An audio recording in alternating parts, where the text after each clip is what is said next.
ku butumire bwa nyenicubahiro Varisito Ndayishimiye umukuru w'igihugu c'u Burundi, nyenicubahiro Umaho Sisoko Embalo umukuru w'igihugu ca Guinea Bissau yaragize urugendo mu gihugu c'u Burundi ku magenekerezo ya 27 na 28 ndamukiza umwaka wa 2025. Ugo rugendo nyenicubahiro Umaho Sisoko Embalo yarukoze mu ntumbero yo gutsimbataza ubucuti n'imigenderanire myiza iri hagati y'igihugu c'u Burundi be n'igihugu ca Guinea Bissau be no hagati y'abene gihugu b'ivyo bihugu vyompi. Ashitse mu Burundi, nyenicubahiro Umaho Sisoko Embalo umukuru w'igihugu ca Guinea Bissau yakiranywe igishika cinshi cane na mugenzi we nyenicubahiro Varisito Ndayishimiye umukuru w'igihugu c'u Burundi ku kirimba c'umukuru w'igihugu citiriwe Ntare Rushatsi. Nyenicubahiro Varisito Ndayishimiye na mugenzi we barayaze bashira hamwe ku buzima bw'ibihugu barongoye, bongera barahana ivyumviro ku bibazo bihanze ibi bihugu vyompi bihurirako, ibibazo vyugarije akarere be n'ibibazo bihanze amakungu. Ku bibazo bihuza ibi bihugu uko ari bibiri, abakuru b'ibihugu uko ari bibiri barasubiye kwerekana ko bashigikiye cane ibikorwa vyo gusimbataza gufashanya mu buhinga n'ubumenyi hagati y'ibihugu biri mu nzira y'amajambere, hamwe no gusimbataza no gufashanya nyabutatu hagati y'ibihugu biteye imbere, amashirahamwe mpuzamakungu y'iterambere n'ibihugu biri mu nzira y'amajambere. Barongeye baratera intege abadandaza b'abarundi be n'abadandaza bo muri Guinea Bissau gushira imbere guhanahana ibidandazwa, gushinga imitahe no gushinga amahinguriro mu bihugu vyompi.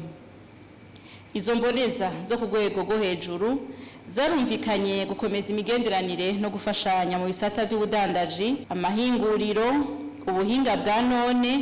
Ivyo vyose bikazokogwa vyerekezwa ku bisata bishasha nk'uburimyi n'ubworozi, kwimba no guhingura ubutare, igisata c'ingenzi n'amaratiro hamwe n'igisata c'inyubako. Abakuru b'ibihugu barasavye ubushikiranganje bubijejwe gushiraho umukono ku masezerano atunganya ivyo gufashanya hagati y'ibihugu bibiri muri rusangi, hamwe n'amasezerano yo gushigikirana mu bisata bitandukanye, ivyo bikaba vuba bwango. Nyenicubahiro umukuru w'igihugu ca Guinea Bissau yarifurije leta y'u Burundi n'abarundi amatora meza arangwa n'umwidegemvyo, amatora yo ku mugaragaro, amatora adakumira kandi mu mutekano. Ku buryo bwiharije yarashimishijwe cane n'urugero abarundi bagezeko mu gukunda igihugu, urugero rugaragazwa n'ukuntu abarundi bonyene bitunganiriza amatora batarinze kurindira imfashanyo ivuye hanze. Ku ruhande rwiwe, nyenicubahiro umukuru w'igihugu c'u Burundi nawe yarifurije leta ya Guinea Bissau n'abanya Guinea Bissau kuzogira amatora meza y'umukuru w'igihugu bimirije muri Munyonyo umwaka wa 2025.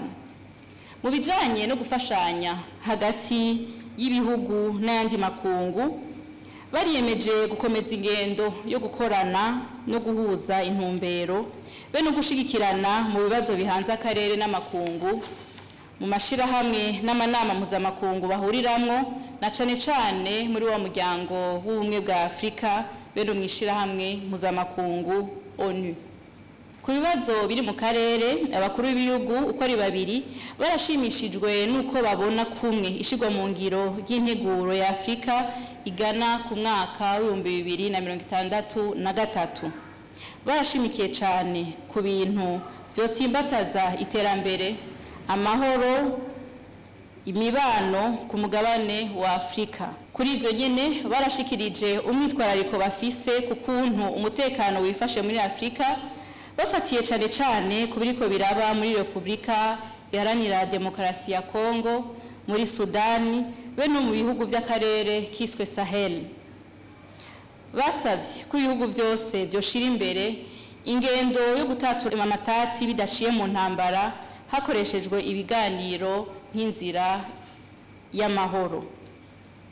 Kuvyerekeye ibintu biraje ishinga abantu mu iterambere, abakuru b'ibihugu ko ari babiri baragarutse guciyumviro cyo gucukura no guhingura amatungo kame ya Afrika ku buryo bwa kijambere bashimagira cane cane ku neza y'abenegihugu. Barashikirije icifuzo cyo kongereza umurindi wo korosha urudandazwa ku mugabane wa Afrika biciye muri ka karere bise ZLECAf, batibagiye no gufasha ugwaruka n'abakenyezi kwitunganiriza imigambi yabo y'iterambere. Nyenicubahiro Umaho Siso Embalo, umukuru w'igihugu ca Guinea-Bissau, yarakeje mugenzi we ku ntererano Uburundi butanga mu kugarukana amahoro n'umutekano mu karere, na cane cane muri Somalia, mu gihugu ca Afrika yo hagati be na Republika Iharanira Demokarasi ya Kongo. Yaramukeje bimwe biboneka ku ntererano atanga mu kubaka Afrika yiyubaha, Afrika iteye imbere kandi irangwamwo amahoro, aho abikora nk'atewe iteka ryo kuba imboneza y'ubumwe bwa Afrika mu kuronderera ineza ugwaruka mu guharanira amahoro n'umutekano. Yarongeye arakeza vy'imvamutima nyenicubahiro umukuru w'igihugu c'u Burundi, akaba ari nawe asanzwe arongoye gushira mu ngiro y'amasezerano yo gusimbataza amahoro n'umutekano mu gihugu ca Republika Iharanira Intwaro Rusangi ya Kongo bene mu karere, eka akaba ari nawe arongoye umuryango w'ibihugu bigize isoko rusangi muri Afrika y'ubuseruko be na Afrika y'ubumanuko, akaba ari mbere n'icegera c'urongoye ishirahamwe ry'ubumwe bwa Afrika. Ku ruhande rwiwe nyenicubahiro Vaisito Ndayishimiye, umukuru w'igihugu c'u Burundi, nawe yarakeje arongera aratera intege umukuru w'igihugu ca Guinea-Bissau kwishaka afise ryo gushikana abenegihugu biwe kwiterambere rirama, abenegihugu basanzwe barangwa n'umwete, barazwi ishinga n'amahoro n'iterambere.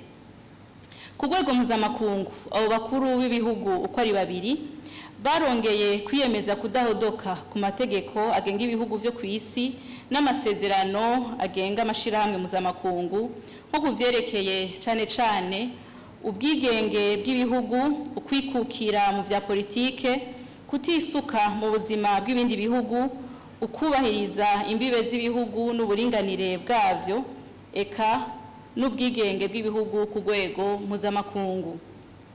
Iruhande y'urugendo rw'akazi nyenicubahiro Umaho Sisoko Embalo yagize mu gihugu c'u Burundi, yarashoboye no kugendera ibibanza bitari bike, aho yirabiye ibijanye n'ubutunzi, imibano n'imico kama. Yaragendeye mu Gishora, ahasanzwe hari ikigabiro gikuru c'ingoma kama z'u Burundi, izo nazo zikaba nk'uko mubizi zanditswe mu butunzi mvabwenge bw'ikigo UNESCO. Aragendera kandi uruhongore rw'inka rw'ibitare muri komine Bugendana mu ntara ya Gitega, arongera aragendera ihinguriro ry'ibizinu n'ikigo cororerwamwo inkwavu mu Kibimba. Umukuru w'igihugu ca Guinea-Bissau yaragendeye kandi ibitaro Umugiraneza bisanzwe bikukira ishirahamwe Umugiraneza irongowe na nyenicubahiro umutambukanyi w'umukuru w'igihugu, ivyo navyo bikaba biri mu Kibimba. Inyuma yo gusozera urugendo rwiwe mu Burundi, nyenicubahiro Umaho Sisoko Embalo umukuru w'igihugu ca Guinea-Bissau yashimiye bivuye ku mutima umukuru w'igihugu c'u Burundi, nyenicubahiro Vaisito Ndayishimiye. Arashimira leta y'u Burundi, arashimira abenegihugu b'Abarundi kukugene bamwakiranye igishika cinshi cane camye kiranga Abarundi we nabo bagendanye. Nyenicubahiro Umaho Sisoko Embalo umukuru w'igihugu ca Guinea-Bissau yaboneyeho akaryo ko gutumira mugenzi we umukuru w'igihugu c'u Burundi kugira urugendo mu gihugu ca Guinea-Bissau kwitariki izokumvikanako biciye mu nzira y'imigenderanire hagati y'ibihugu uko ari bibiri. Nyenicubahiro Vaisito Ndayishimiye yaremeye ubutumire bwa mugenzi we nyenicubahiro Umaho Sisoko Embalo, agira ko kandi anamwifuriza amahoro n'iterambere ry'abenegihugu ba Guinea-Bissau. Bikorewe Igitega kuwa 28 ndamukiza umwaka w'ibihumbi 2025.